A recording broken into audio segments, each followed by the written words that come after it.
Hello and welcome. This is Business Incorporated. Thank you for joining us.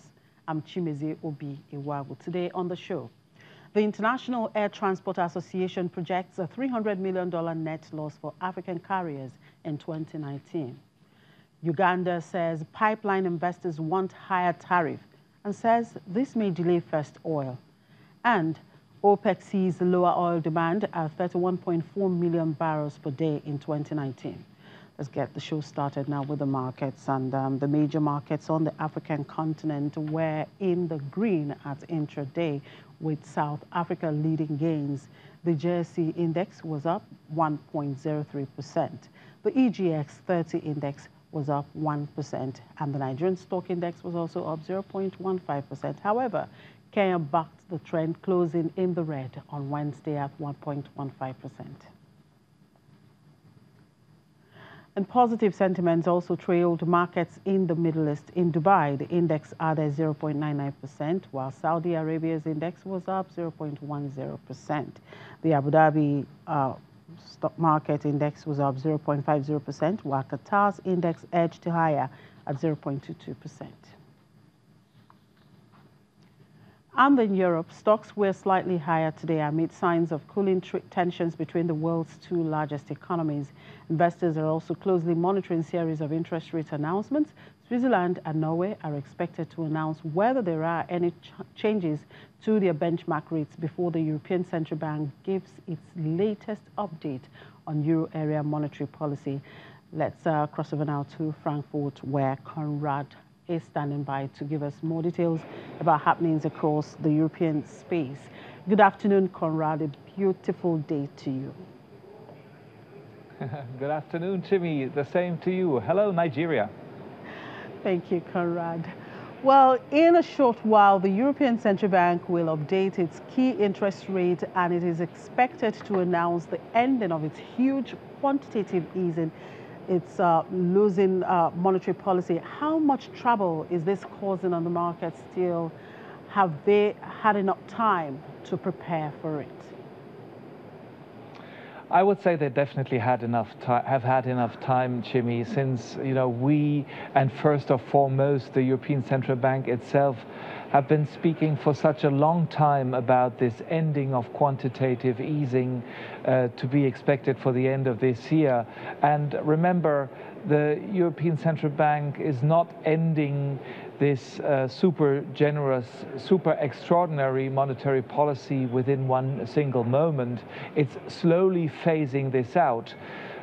Bonds that the European Central Bank is holding and that expire, the money that the ECB gets from this will be reinvested in bonds of the same kind, the ones that succeed the expiring bonds, which means that there will still be money going into the markets.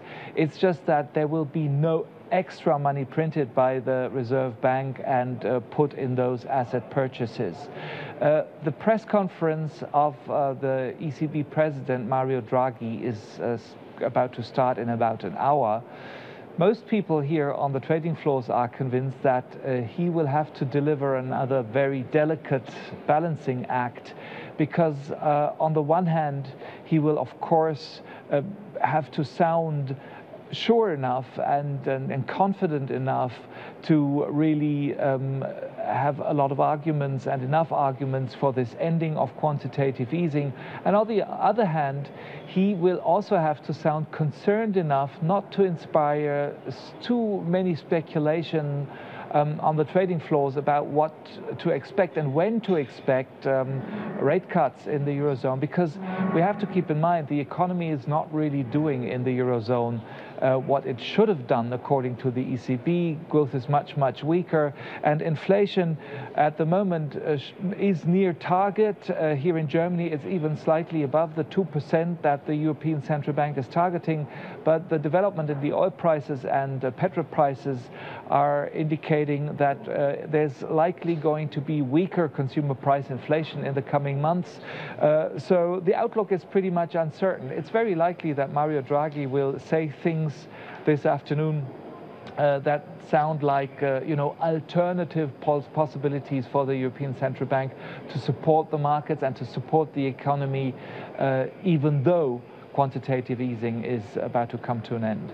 All right, let's look at the issue of Brexit. Theresa May has survived the leadership challenge, but over a third of Conservative members of Parliament have said they have no confidence in her.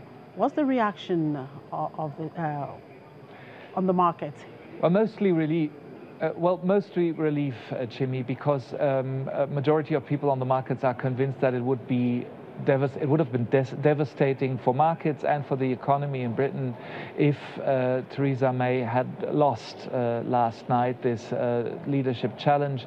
But on the other hand, of course, now what's being discussed on the trading floors is what's next. And the mere fact that May has won this leadership challenge doesn't mean that she has a majority in the House of Commons for her Brexit deal. In order to make sure that she has that, she would have to get concessions from the from the European Commission, from the other European Union members about this deal, namely in terms of this so-called backstop over the Irish border. But you know, the European Union heads of state and also Jean-Claude Juncker, the Commission chief, have said that there will be no commissions made. So it's unsecure, it's unclear where this is heading. Tonight, Theresa May will be having dinner with the other 27 heads of state of the EU states. The dinner will take place in Brussels. So everyone is now focused on that, and it's quite likely that tomorrow we'll be talking about Brexit again, Chimi. And in corporate news, all eyes are on the annual results of travel operator TUI today after its rival Thomas Cook has come out with 2 profit warnings this year. How much of a negative effect has the summer heat wave in Europe had on TUI's business? Well, also TUI got to feel quite clearly this very hot summer we had in Western Europe, in Middle Europe this year. You know, many people simply stayed at home for the holiday. They didn't have to take a plane and fly to Spain, Italy, or Turkey, places that they often, you know, spend their holidays in. But now many people stayed at home, so that the tour operator and airline business of TUI also suffered, but not nearly as much as Thomas Cook. And there is a huge difference between TUI and Thomas Cook. Unlike Thomas Cook, TUI owns a lot of hotels itself, and it runs cruise ships. So this made it possible for TUI to work the margins much better and market many of its services much more successfully compared to Thomas Cook. The increase in the annual report, which came out today, which includes, of course, the last 3 months, the summer months, the increase in earnings was 11%. That's much better than what analysts had forecast. And also TUI says that next year too, investors can get prepared for another 10% increase in earnings. That's of course very encouraging news, and news which has pushed the share price up today a bit more than 5%. Thank you very much, Conrad. And thank you for calling that correctly. TUI, not TUI. And thank you for your time, and I hope to see you tomorrow. Enjoy the rest of the day.